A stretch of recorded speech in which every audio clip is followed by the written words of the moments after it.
అదేవిధంగా ఈ చెరువుల కబ్జాలను కూడా ఎంతటి వారైనా కూడా ఖచ్చితంగా తొలగిస్తాం.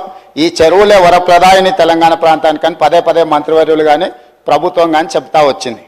అయితే ప్రధానంగా సినిమా హీరోలు అంటే ప్రజలకు ఆదర్శంగా ఉండేవాళ్ళు, మంచిని ప్రజలకు బోధించేవాళ్ళు, వాళ్ళని ఆదర్శంగా సమాజం తీసుకుంటుంది.